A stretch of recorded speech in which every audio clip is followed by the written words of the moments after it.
Welcome to the DudeFax Podcast. We're four guys who in the past all served in the same youth ministry together. Now, more than 10 years later, 10 years older, but not really 10 years more mature, we felt it was time to join forces once again. So now we create weekly podcasts dealing with pop culture, ministry, and church life, and mixed all throughout is a healthy dose of the humor you would only expect from old youth pastors.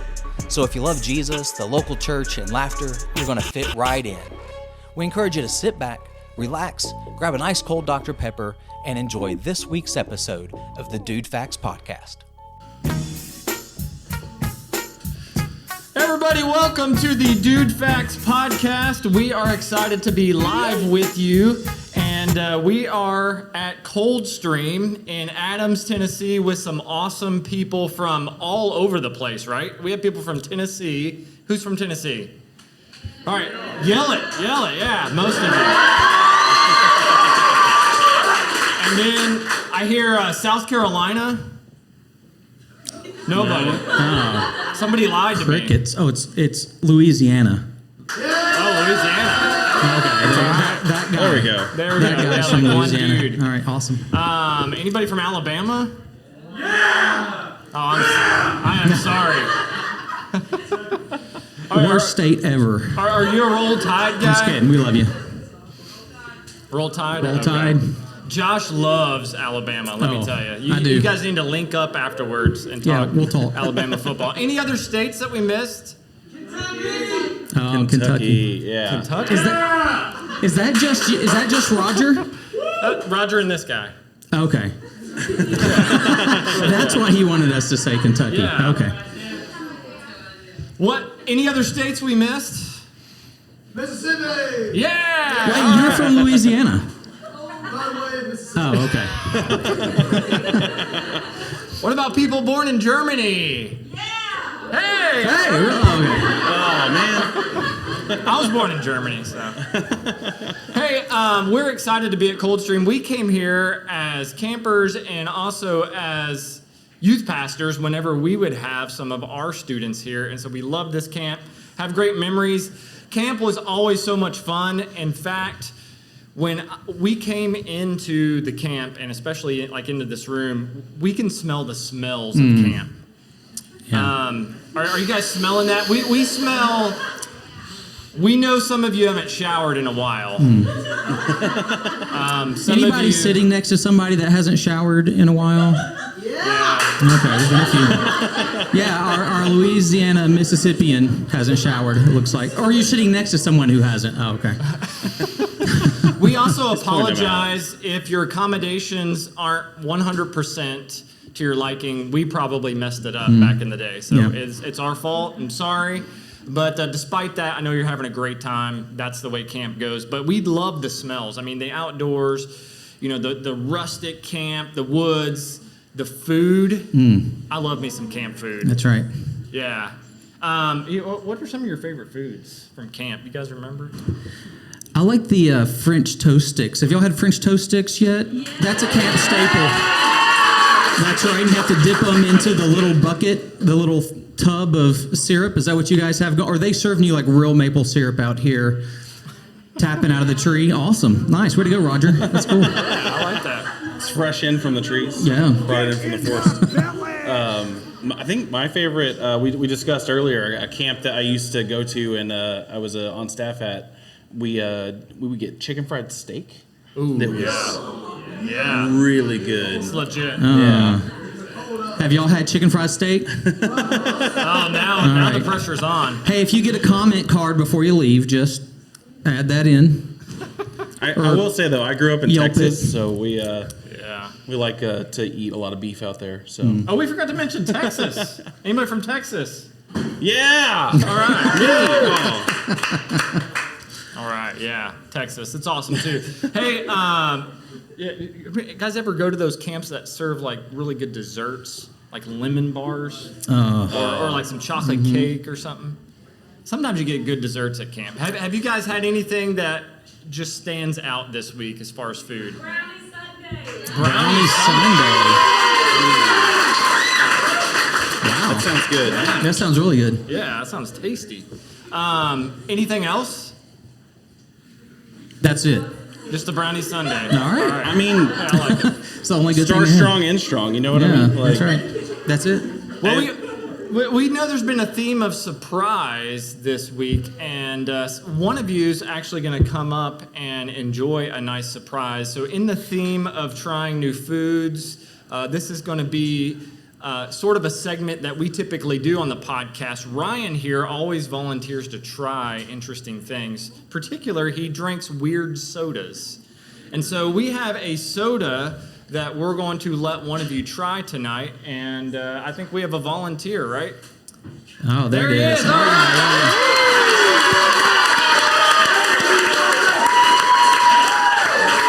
That's right. Hey, yes. What's your name? My name's Eli Parnell. Eli Parnell. So, Eli, will you slide in a little bit and get right into that mic when you talk? Oh, yeah. Get right in there and talking to it. Okay, so It's going to be exciting. I normally drink, I've drank some pretty gross sodas on this segment. We had a buffalo wing soda that was probably one of the worst ones. You've had buffalo wing soda too? Nice. And then a pickle soda. Pickle. Mustard soda, which was an interesting scared. one. That one was really bad. I had planned on bringing some gross stuff, but in the spirit of getting to know you guys, I wanted to bring something that is near and dear to our hearts. We, the three of us, let me get this out of here. The three of us have been to Puerto Rico several times on doing mission work, and we have a good friend that is from there who was a guest on the podcast a few weeks ago, Pastor Freddie Valcarcel. And he introduced us to this drink that we all love and maybe have made music videos about in the past. But it is called Coco Rico. It is a coconut soda from Puerto Rico. And if you would like to get this, they do sell this in the local supermarkets here in the international section. It's pretty good. But we wanted to share this with you guys. And so, Eli, we're going to have you try that. And it's not cold, but it's pretty cool. And whenever you open it, you got to open it into the mic. I was to just get the thinking that. I was sound. like, it's got to do the sound You gotta get effect. that sizzle. No. I think y'all might need to disciple somebody over here. Just, I don't know who yelled it, but write that down. He doesn't work here. But yeah, so let's go ahead and crack into it. And let's Let's get that nice sound. What you doing to nice. me? Oh, man. that wasn't on purpose, but You it also have worked to give out. us a good play-by-play, but also like a good sip into the microphone. Oh yeah. Yeah, let's hear it. Yeah. Yeah, tell us what your thoughts are. What's going through your head? It's like sweet and Okay. a can. It's in a can. Do you taste the can? Yes. Okay. Any good smells? Eli Parnell, ladies, right here. If you're, are you single?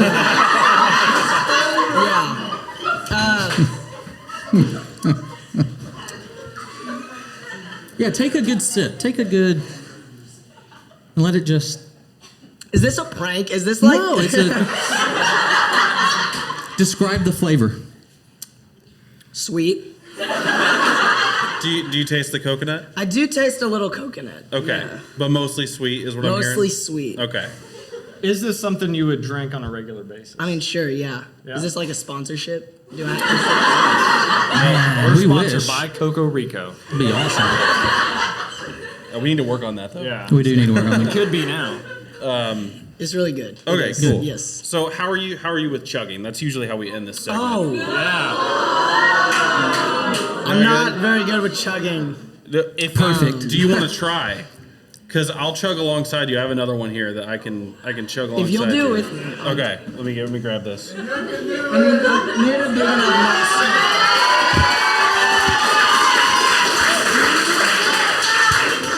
Do it for science! All right, you ready? Yeah. All right.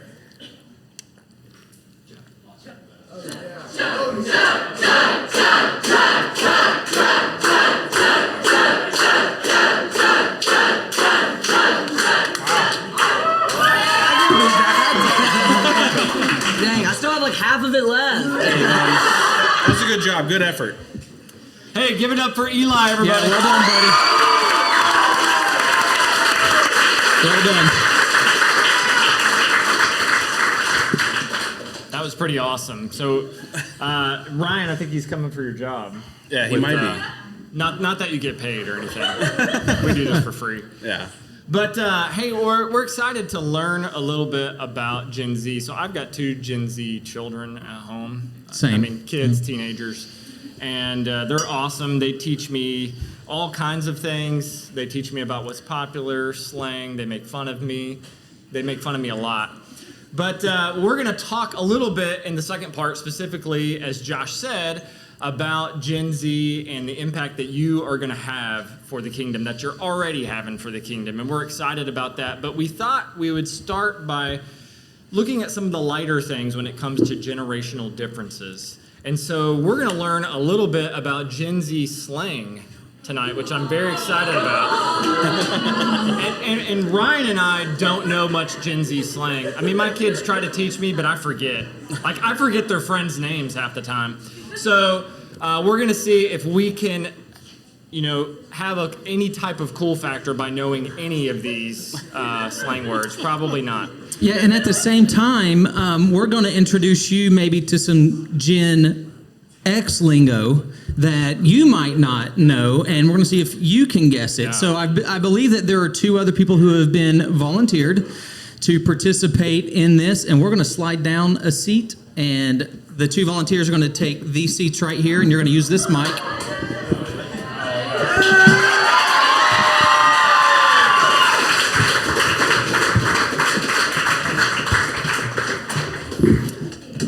All right, don't look at my computer because it's got the answers. Oh, we're so glad Emily got chosen for Yeah, this. we know Emily from way back when. And who's your friend? Who are you? Oh, hi, I'm Briley. Briley. We're kind of like Briley Parkway. Oh, yeah. Yeah. Nice. Were you named after the road? Yeah. My Okay. sister saw it. She was like, oh, that's a great name. Yeah. Good parents. No, I like the name. Briley's a great Simple. name. Yeah. It's easy. Who needs a book? So, Look at roads. now, how old are you guys? I'm 18. I'm 16. 18 and 16. How old are you guys? I don't remember. 45. 45. 33. 33 and 45. Okay, so we've got millennial, but Yeah. we don't have cool slang though. We're just kind of boring. Yeah. We had some Yeah, cool you do. slang. We did. And so I don't know if cool is there's the a right lot of different words that have been invented by both generations to communicate certain emotions or feelings or things that have occurred. For some reason, Gen Z just went off the deep end with theirs. So we're going to play a little game. It's the Slang Game. And what's going to happen is I'm going to go back and forth between the 2, and I will read or say a word or a phrase that we used in our generation growing up. And you have the possibility of getting 2 points. You get 1 point if you can define it, and then you get another point if you can correctly use it in a sentence, okay? And the same for you guys. And the important thing here is to know that points, they don't really matter because there's no prize. So just being able to, actually we're going to give away this Bucky Beaver. Can we give this away, Ryan? Yeah, sure. Why not? Okay. All right, so we're You going paid to... like $8 for that. Yeah. We're going to start over here with the old guys. And what I'll do is I'll read a Gen Z slang. I'm going to give you just 10 seconds, all right, to tell me what it is, what you think it is, and then give you a little more time if you want to try a sentence with it. Okay? So let's just, do you feel good about it? Yeah. I feel like Okay, so who do you think is going to do better? Is Gen Z going to do better at understanding Gen X slang or Gen X understanding Gen Z? Who thinks Gen X is going to win this thing? Yeah! Wow. All the adults in the back are kind of supporting you. Who thinks Gen Z is going to win it?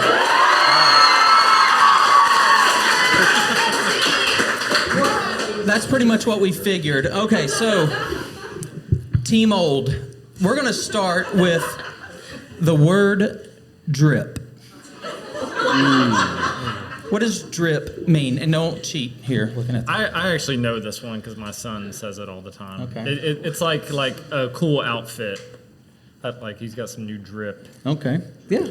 I have an in-law that is older than me that he uses that regularly. Oh, really? We make fun of him. So. Okay. All right. Yeah, so would you agree that they got drip correct? Yes. Yeah. Okay. All right. Well done. You guys get 2 points. Ooh, yay. Okay. So yes. now for you, That was an easy. that is an easy one. Softball, yeah. Some kind of start off kind of easy. Okay.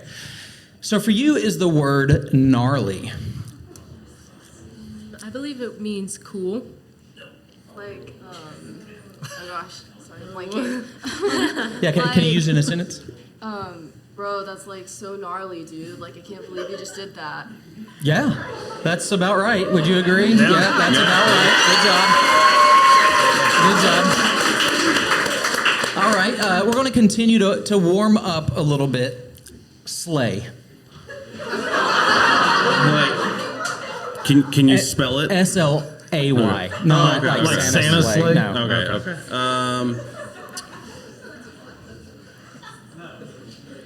I'm gonna let Ryan take this one.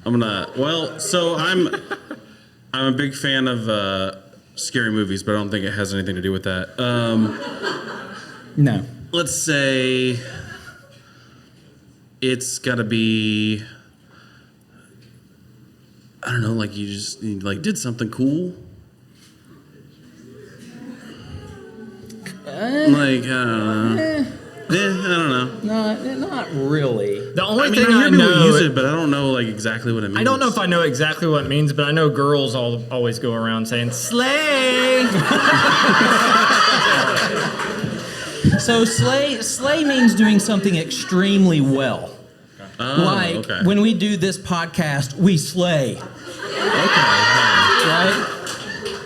Is that right? Yeah. Okay. All right. Okay. Well, no points to you guys.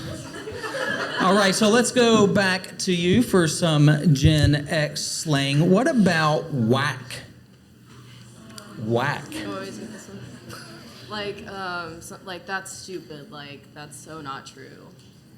All right. Yeah. Good. Yeah. Kind of like it's crazy. It is stupid. It's out there, foolish. Yeah. It's whack. It's wiggity whack.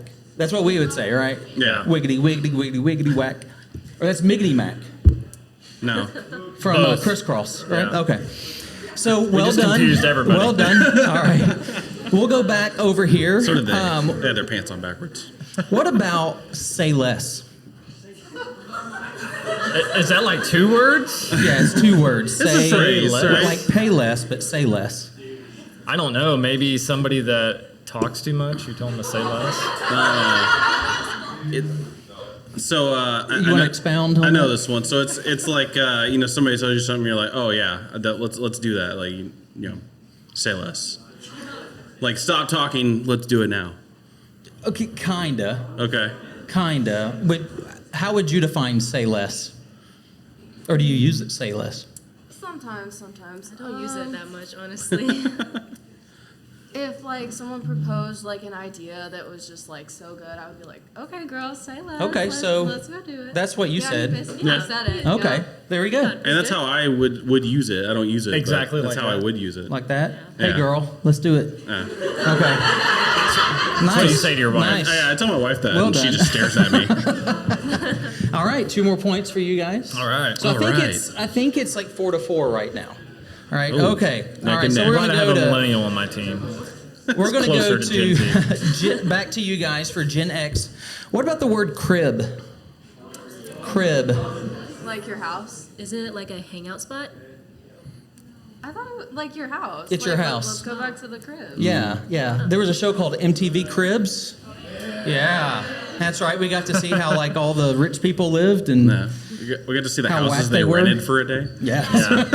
All right, well done. Well done. You guys got it right. All right, let's step it up a little bit. What about 8?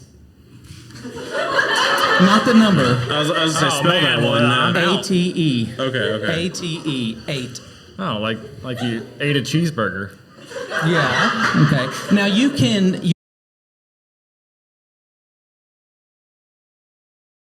eat a cheeseburger, but not do it in a way that someone would say you ate that burger. Well, So here's the thing. I'm not 100% sure on the current usage of the word, but when I was growing up, in the early 2000s, it was like if you say like, oh, somebody ate it, it was like, they fell, like they like, got their face in the dirt. Yeah, it's not the same meaning anymore. Okay, yeah. So I'm not sure. That's where my memory of it cuts off. No idea. So ate it, if you to ate, it's terrible. It's used to describe something that somebody did, like they did a really impressive, awesome job with it. Like he ate. Like when those guys do the podcast, it's like they ate that podcast. So, right? When would you use that over slay? It's the same. Yeah. When would you use ate over slay? I guess it's the mood. It's the mood you're in. Slay is just how you feel. Situational. Like you ate down, bro. Yeah. It's almost like ate is like singular and slay is plural. Like you ate, but y'all slay. With slay, like you can put the little like slay, like you can do the little voice. Yeah, thing. you did that. Slay. Slay is more of the girl term. Yeah. Oh, okay. Slays for girls. Don't use that. That may be why your wife's looking at you weird. I don't know. She'll yell All at me right. either way. It's fine. All right, here's a good one. Go postal. Go postal. Okay. Is it like go wild, like go do something crazy? That's my best guess. That one. You're sort of there. Go postal. You got something better? I don't know if I have anything better. Yeah. Well, then you're wrong. So, nice. Whoever hit that. Go postal. It means to go crazy, like as in psycho. Psycho crazy. Like anger. Like not wild. Psychotic. Yeah. Crazy. And it's from the Unabomber, right? Or the guy who put bombs in mailboxes. Yeah. That's where the idea of going postal. It's a little bit of a dark history on that phrase. Yeah, it became common phrase, though. Yeah, we shouldn't use that because it brings up bad memories. Okay, so we're to you guys now. Skibbity toilet.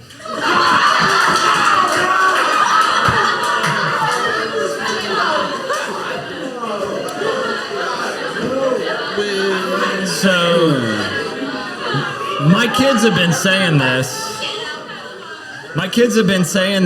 And I've heard kids say this, and I've asked my kids like for 2 weeks now, what does that mean? And they can't tell me. So I think there's really no meaning other than it's just a word that people have made up. Yeah, correct. 2 points. All right, well done. Well done. What is Skibbity toilet? Isn't it like a YouTube channel? I thought it was from a YouTube video. Yeah. No, it's not. It's a meme. it's a meme. So it doesn't really mean anything. It's just, it means bad. Okay. So we're really hoping your breakfast in the morning is not Skibbity toilet. So yeah. Did your voice crack when you said that? It did. Oh, I'm still growing up. it's like you're a real adolescent. All right, let's do just a few more here because we got something to get to. We got some points to give out for the cup. Yeah. So let's do one or two more here. Grindage.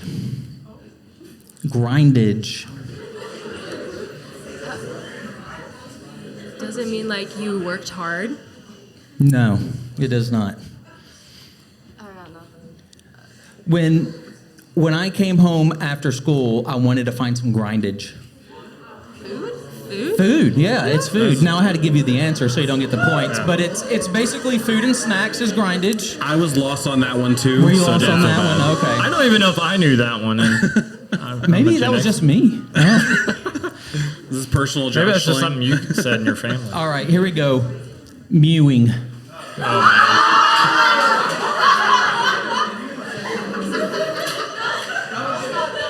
We all tried to do this on our porch the other day.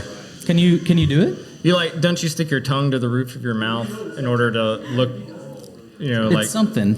Yes. more that's what you sophisticated do. for pictures or something? It's like a face like muscle thing. Yeah. Like Kind of like trying to. No, it's like the duck face. duck face. Can you mew? What does it look like? No, there's like the technical technical term. That is the technical term of like sticking your tongue on the roof of your mouth. But it's really like you're mogging someone's jaw. Yeah, you're trying to You're trying to show your jaw. Is that it? Yeah, but that was the technical term. That was the technical term. All right, let's do So we get one like more. a half point for that? Yeah, half point, sure. Why not? Because you kind of had an idea. Yeah. All right, for you guys, let me find a good one here. Mac. Mac. Oh, my mom is this Not McDonald's. Or mac and cheese. Any old people know what Mac is? Do y'all remember? Okay, a couple of you. Oh, yeah. I feel like I should know it.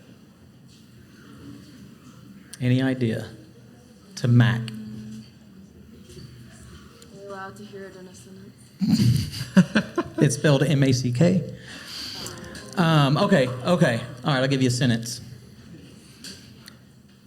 Eli really liked a girl at camp, and he started macking on her. Flirting? Thanks, buddy. Flirting, yeah. Basically, it's flirt. It's a really horrible attempt at flirting. Really, is what it is. Oh. All right. So did I have another for y'all, or is that it? Should we give him one more? We'll give him one more Sure. here. All right. Delulu.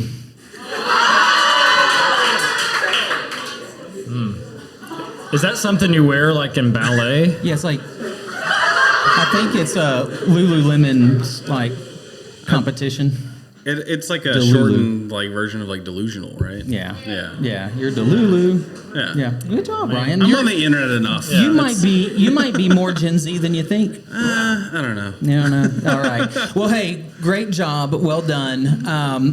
But I want to think these guys knew more about Gen Z slang than y'all knew. No, Gen Z than y'all knew about Gen X. I think so. All right. Who won? Did these guys win? No. Did these guys win? All right. Fine.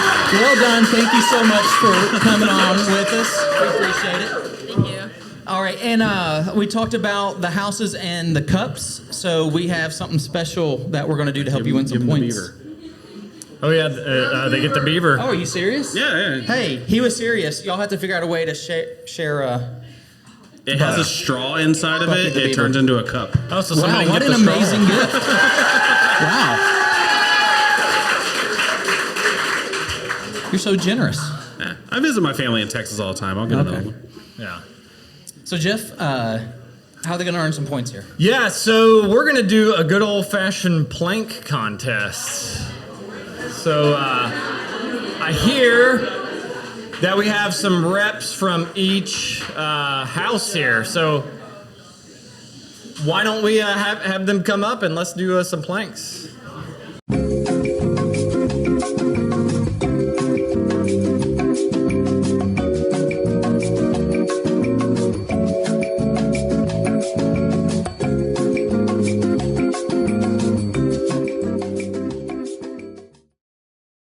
All right, so at 8 minutes and 33 seconds. Wow.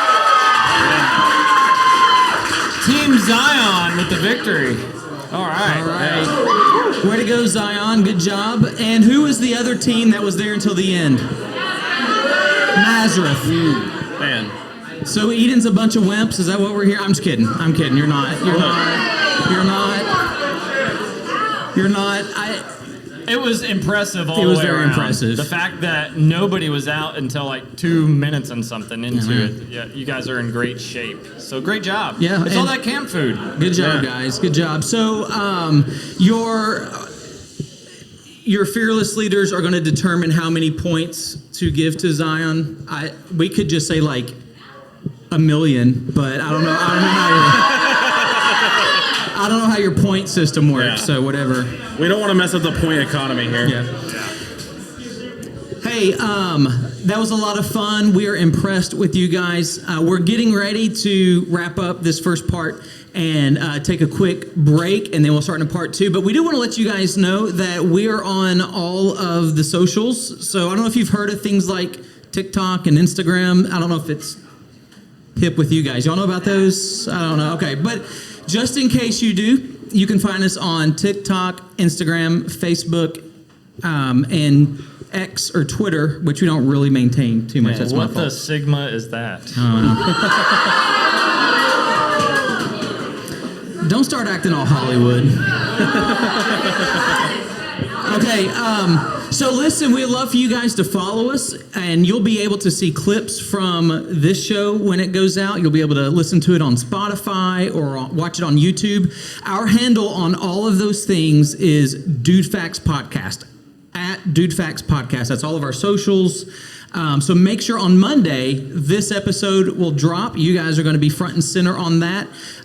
So be looking for that, and check us out on the social feeds and interact with us. Comment on stuff, because in our normal episodes, we love to read comments that come in on the stuff we put out, and we post content every day out there. So, and we love to hear from you, and maybe your stuff can be read on upcoming podcasts.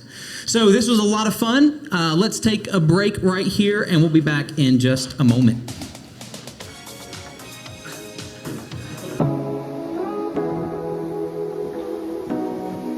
Essence, alluring, passion, enchantment, flames of desire. Mekla Facsimile Makindi from DudeFax.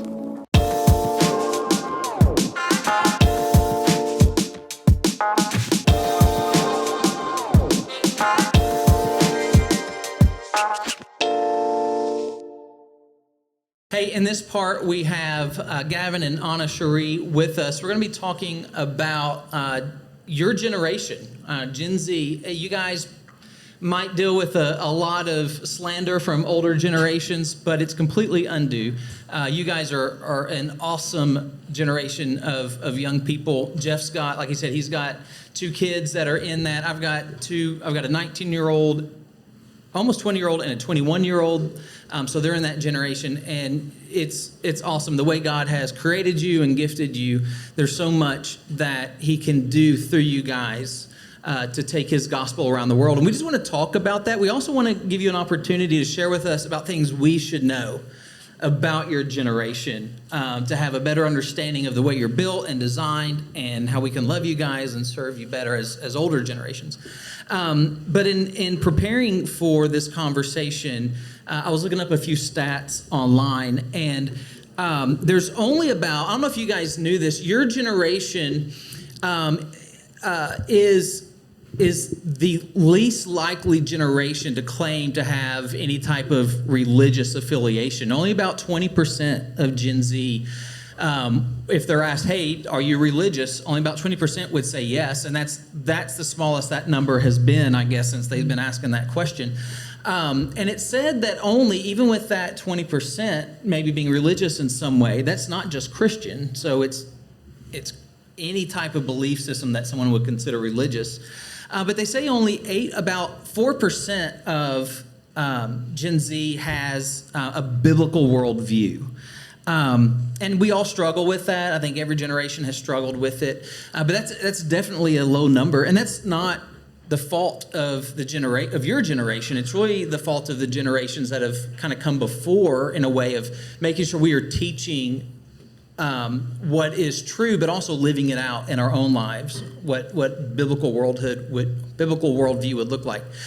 So with that kind of understanding, I think you all have an amazing challenge in front of you today and throughout the rest of your life to share the gospel with a generation that only 20% finds themselves religious, and only 4% actually have a biblical worldview. There's a lot of confusion, it seems like, in your generation as to what is actually true. So there's a lot in front of you, a big challenge. So we want to kind of help. Maybe we're not here to help you. We're here to learn so that you can help us know how we can love and serve you guys in a way to encourage you to reach that generation.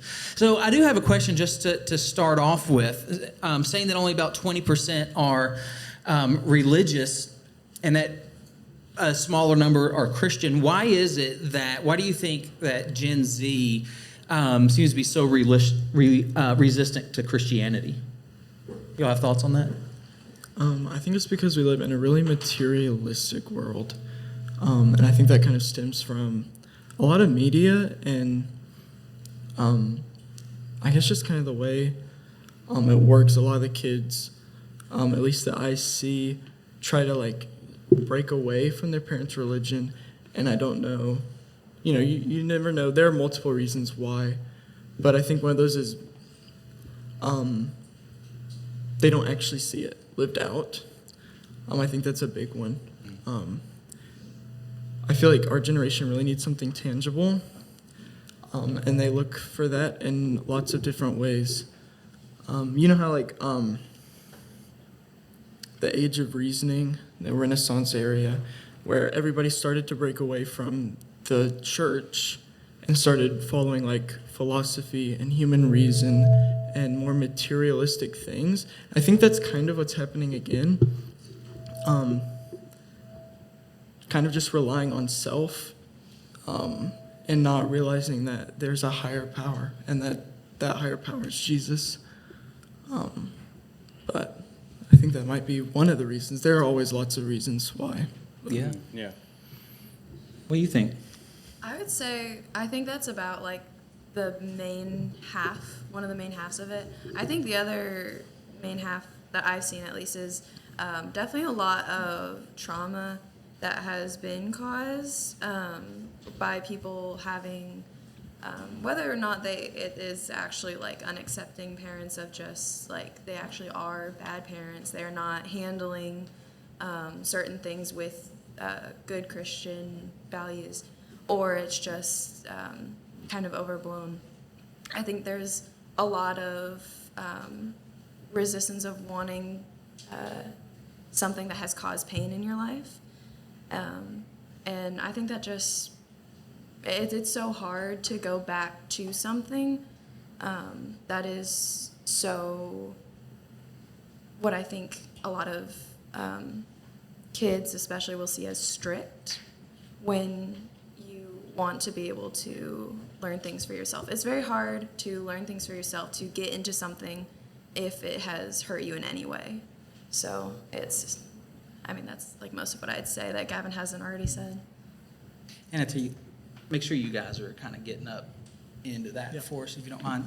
Yeah, I think that is a big thing. Do you know friends or whatever that have, like Honest Reese said, that have maybe turned from the church or turned from Jesus or don't even want to look into it because maybe they've been hurt at some point? Are you thinking like they've been hurt by other Christians? Yes. People who claim to be Jesus followers? Does that sound familiar to you as well? Yeah, that's heartbreaking to hear about that. And I feel like you're not alone. You're not the only generation that has had that, but I do feel like it's taken a step up. It seems like that's more. It happens more often now. Well, what about?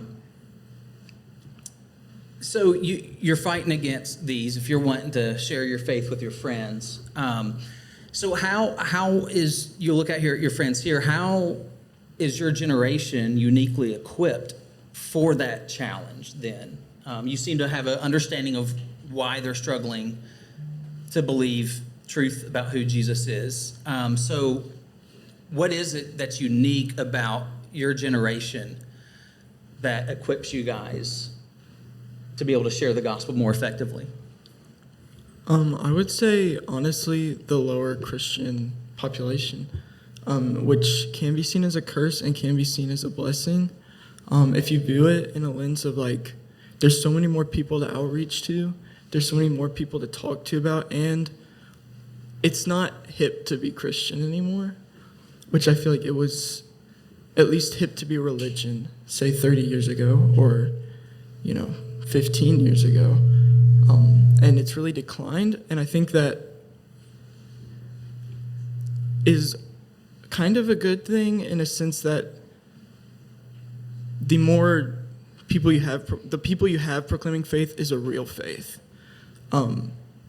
Obviously not all the time. Like, there's never 100%. But because it's not cool anymore, I feel like you don't have at least as much of a chance of, I don't know how to say it, because there's so many bad people still in the church. And that's just the way it is. People take advantage of leadership positions.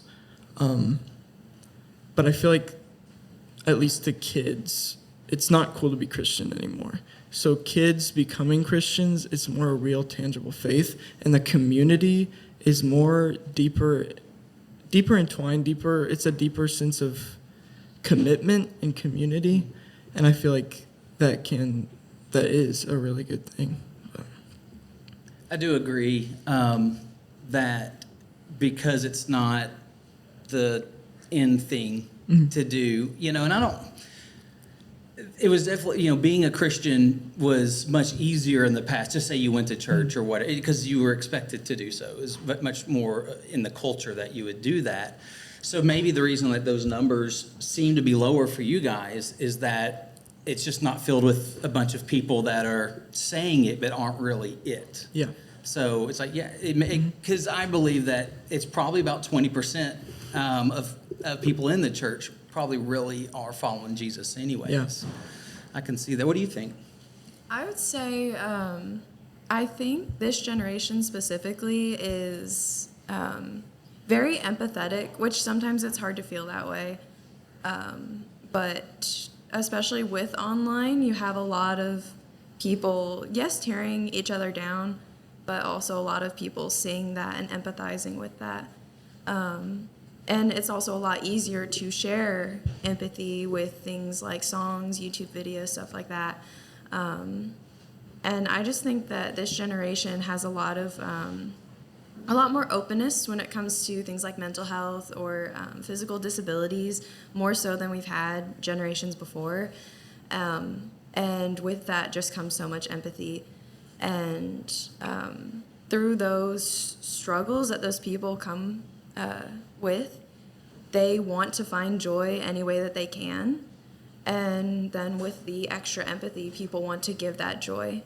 And I think it can go two different ways. And one of them could be very off track, but one of them could also just be the love of Christ. And I think that empathy has just kind of skyrocketed recently with a small yet mighty Christian movement that's been happening recently.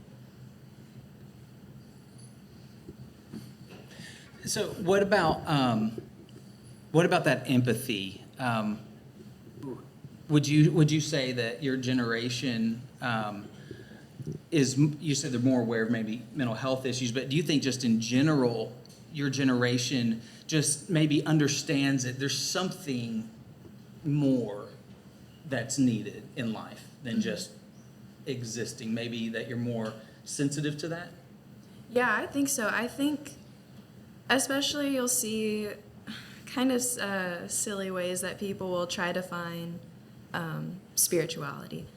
But it's definitely clear that people know that something's missing and that there's something more that's out there, whether they decide to believe in a different religion or, some kind of Mother Earth something. Like, there's definitely something that's missing in people's lives. They just don't maybe know where to look. But I definitely think that I would agree. I think also opening up with mental health helps. I feel like in past generations, and you can totally tell me I'm wrong, but I feel like we're more defensive on like, I'm okay. Like, if I live a good life, I'll be happy. And I think for some reason our generation, our depression levels have skyrocketed since last generation. And does that mean there's more depressed people? Yes, I think so. I think media and just the brokenness, our world's getting more and more broken as well, does cause that. But also I feel like people are more open to saying, yes, I'm struggling. Yes, I'm hurting. Like, yes, I don't know what to do with my life. And I think that opens up the door for us to be like, I know what you're missing. And whereas past generations might have been like, I'm not missing anything. Like, I have a family, I have a legacy, what they think a legacy is, you know. So I feel like the openness can really be a tool to be used for the kingdom. And I think it's been a blessing if we're open to saying, like, hey, I know what you need. And just having the courage to be turned down. Because it doesn't mean everyone will be like, oh, yes, this is what I need. People are still very defensive, but it can be a tool to be used for the kingdom. So, how does it make you feel when you hear things like there's a mental health crisis in Gen Z? So that's said a lot. I don't have numbers or anything. Have y'all heard that statement? How do you feel when you hear that? Do you agree with that? For sure. Yeah. I mean, I had a mental health crisis 4 or 5 years ago, but I was right before I met Jesus. Met Jesus for real, you know. I'll just share a little bit. I grew up in church, but I didn't really know God like I should have. I fell away. I fell into sin. I fell into depression. I tried to take my own life. And it's just one of those things where, I feel like a lot of kids have a similar story. And then, you know, growing up in church helped too, because I never really stopped believing in Jesus, though I had a lot of doubts, until finally I just was like, I can't do this anymore. And I asked God in my heart, and I felt him, you know, in such a tangible way. And I felt him, you know, give me the Holy Spirit. And there's just so much freedom from sin and freedom from the depression. And I was like, okay, I finally found what I've been looking for years. But yeah, I think there's definitely a mental health crisis, because I know I'm not the only one. So. You got anything to add to that? I mean, like Gavin said, a lot of people go through that. I did the exact same thing. About 4 or 5 years ago, 3 times I tried to take my own life. And, you know, it's really difficult. I think most of the people I know have gone through something like that.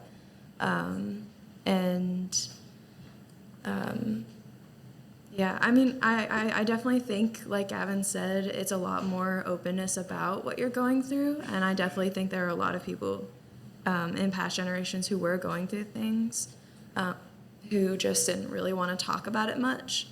But I definitely do think it's increased.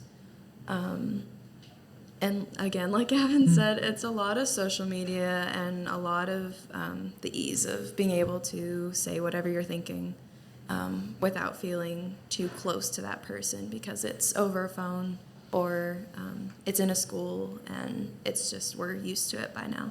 So. Yeah, they like some reports that are out there, as statistics have come out, is that the majority of Gen Z claim to have some sort of mental health issue, and your suicide rate in your generation is much higher than it's ever been for any other generation. So there's something there that's, and it'd probably be really difficult to pinpoint exactly what it is that's going on, but what kind of opportunity then does that give you guys to share the gospel? I'm going to go before Gavin start. I think that it's especially like when someone's at their lowest, they are looking to cling to anything. I know personally, I found a Christian band that wasn't overtly, like their songs weren't overtly Christian, they just were Christian, which actually like was a lot better for me personally than listening to worship music. Because I could cling to the fact that I liked the songs and I liked the people, and then the people liked God, and I thought I liked and loved and believed in God. And it's a lot easier to cling to it when you are at your lowest. And I'd been listening to them for longer than I'd been going through things, but I just never really cared to think about like their own personal struggles and what they talk about in the few songs where they do talk about religion, until I, was making a plan to do something horrible. So. Well, I'd like to open this up to everyone so you can tell us your thoughts on it. But what is it that you would maybe think if we knew this about your generation? So your parents or your grandparents, people in those age groups, the Gen X, the boomers who you guys love to hate for some reason. They hate you guys too, I think. But and then we're just kind of in the middle, like it's cool, I don't, you're not hated. I don't know. You might be. I don't know. But what are some things that they don't understand this about my generation? Here's something I wish they knew. And so you guys answer. If someone out there has a thought, raise your hand and we can get you to share as well. Yeah. I was going to say, I feel like a lot of parents and everything don't understand the added pressure of having a camera around 24/7. I feel like there's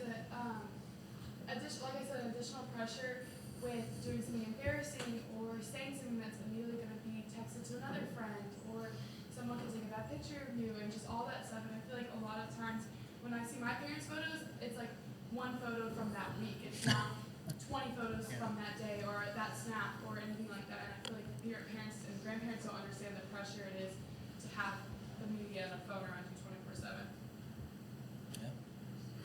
I think also sharing Jesus and sharing stories. Testimonies are so powerful. And just going back a little bit to what you said about what can we do, I think sharing your story. I've shared my story with multiple people, and I've had some really long, couple hour long conversations with him. And it's a really powerful thing to see God work through those.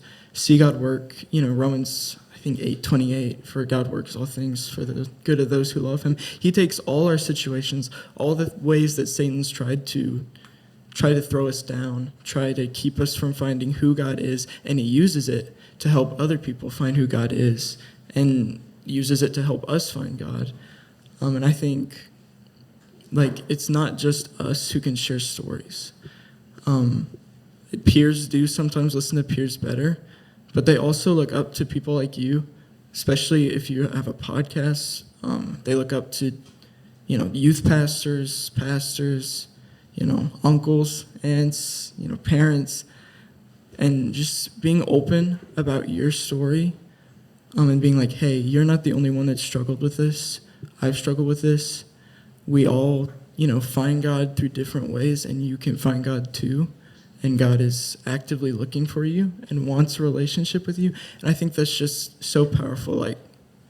I really think one of the greatest tools against Satan is our story. Because the way Satan uses God's good things and twists them, God then takes the twisted and makes them new again. And that's the way with our stories. God's twisted our stories, or not God. Satan has tried to twist our stories and make them evil, make them depressing, try to take us down. And then God can then take us down and then use that down to take us way up and way further than we were. And then through that, we can use that for other people. That's good, man. Yeah, your story is the one thing people can't argue with, right? Because it's yours. Yeah. It's happened to you. That's, you don't have to know. And I think, I know I struggled with this. I don't think it's just a your generation thing, but we can get so tied up in trying to make sure we're going to say the right things if we're wanting to share Jesus with somebody else. Like, I got to know this verse, and I got to say this and that. What if I mess it up? One, you can say the wrong things, but if your heart's in it, right, God's goodness overcomes any mess you're going to make of it, right? But your story is the one thing, how he has changed your life. I'm so glad that you said that.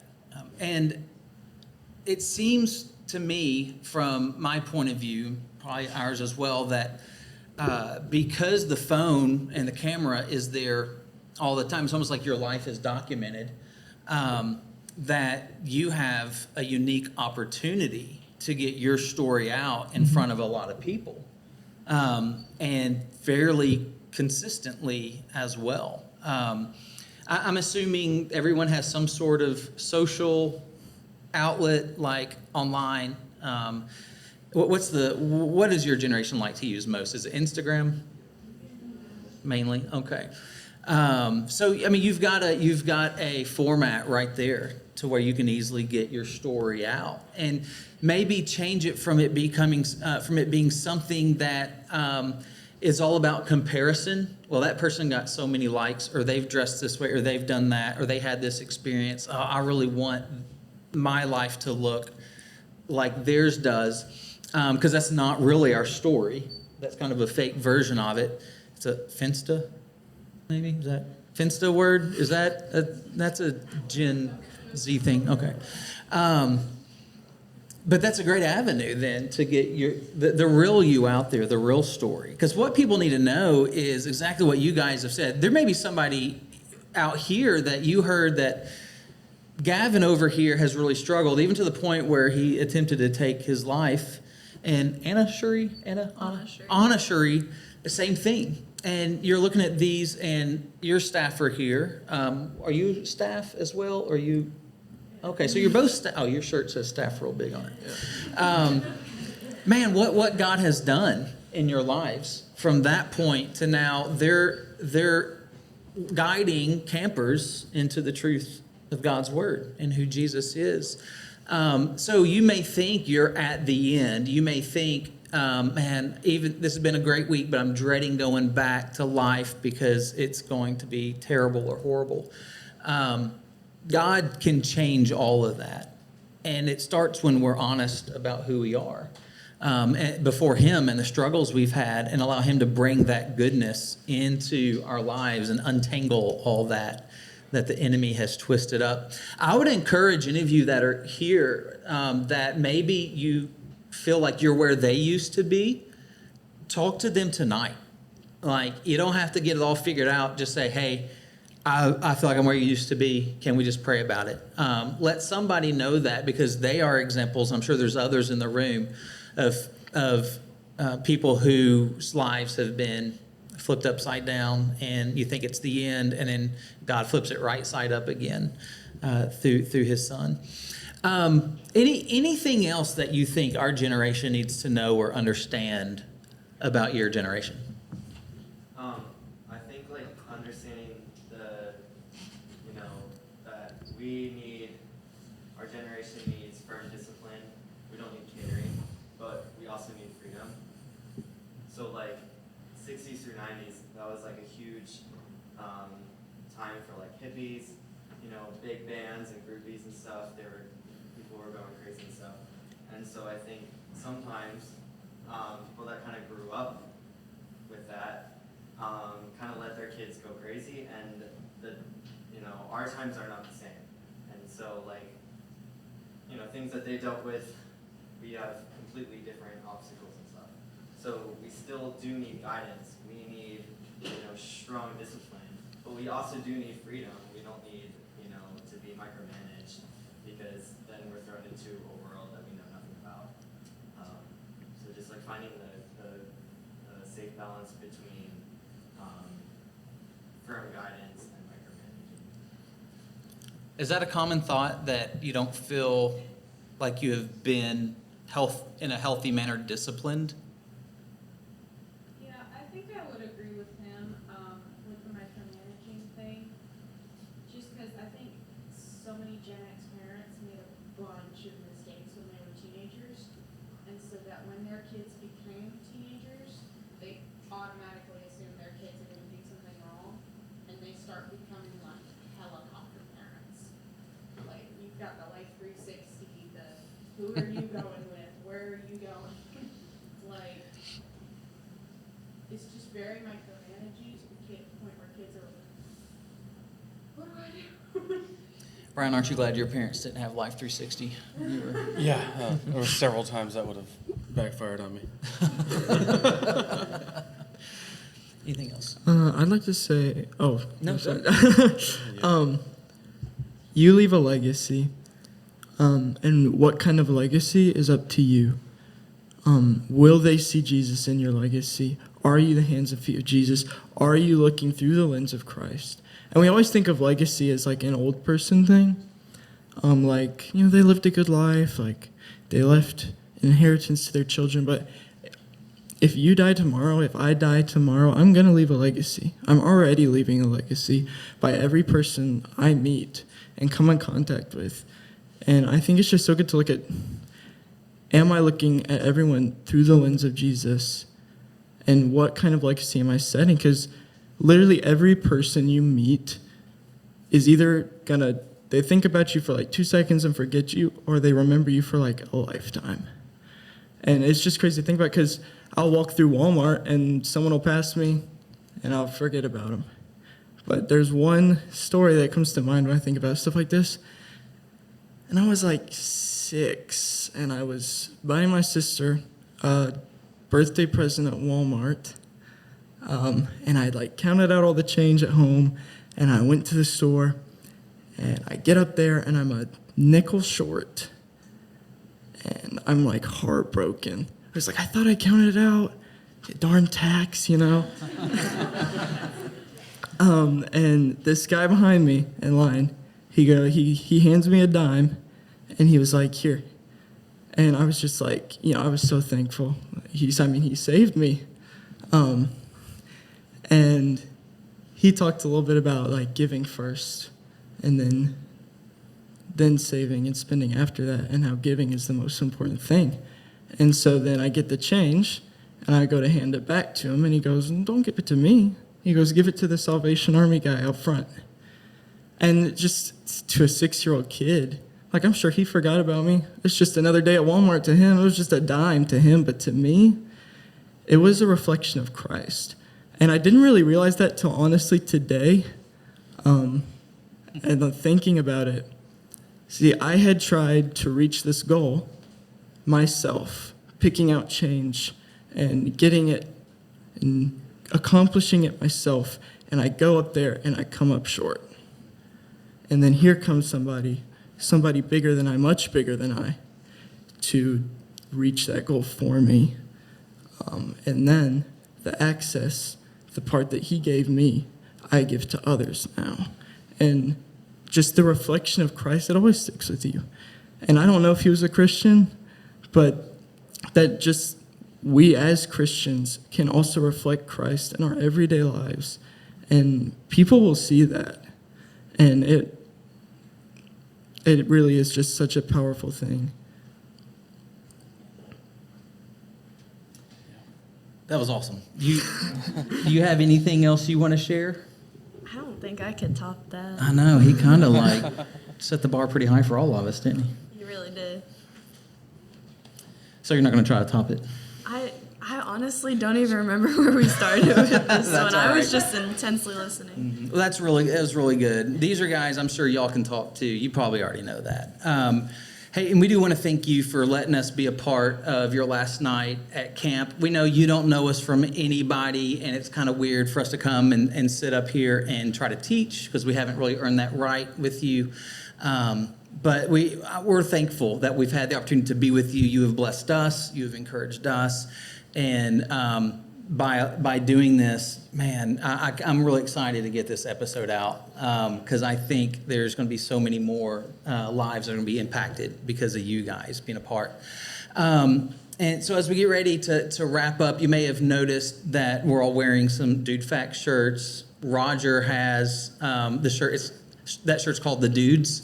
And it's got the 4 of us on there. That's actually the one I'm wearing.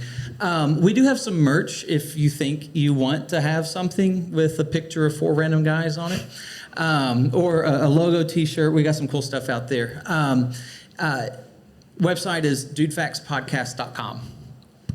That's it. And Roger can get you there if you have any questions. You can check that out. You can see some past episodes as well. We hope you guys will become listeners and fans. We would love for you to stick around. And we know you may not listen to podcasts because that's for old people, right? But again, content on our socials all the time. Lots of fun stuff on there. Anything we need to say here before we? We'll pray for these guys. Yeah, you want to do that? Absolutely. We want to pray for you guys. We love you guys, and we're excited about what God is going to do through you. Let's pray. Heavenly Father, what a privilege it is to just gather together with fellow believers and, Lord, those who want to pursue your Son Jesus and tell others about him. So, Father, I pray for these young people. I thank you for what you've taught them this week, what you're doing in their hearts and lives now, and, Father, the work that you have for them when they go back home. Father, I pray that they would realize that they can make a difference now, and it's not something that they need to wait until they're older to do, but, Father, you have great work for them now. And, Lord, I thank you for how you've uniquely equipped this generation. Lord, a generation that is broadcast so much. Father, I pray that they would use the tools that you have given them and broadcast Jesus to the world, to a world that desperately needs Christ, a world that is hurting, a world that is struggling and dealing with depression and a lot of darkness, Father. I just pray that you would give this group the boldness, this generation, the awakening to say, we want Jesus to reclaim this land. And Father, I pray that there would be a true awakening, not only in our country, but our world. And Father, I just pray that we would be drawn to you. Lord, help us in everyday life. Father, we would never limit you, but Father, I pray that we would also look to the little things we can do each day, just like the story that Gavin shared about sharing a dime with somebody, what a difference it made in his life. And so, Father, I pray that we would look for those opportunities and be sensitive to those through your Holy Spirit. Thank you again for this time with these young people. Lord, I just pray that you would empower them to go and do great work for your kingdom. I pray all this in Jesus' name. Amen. Amen.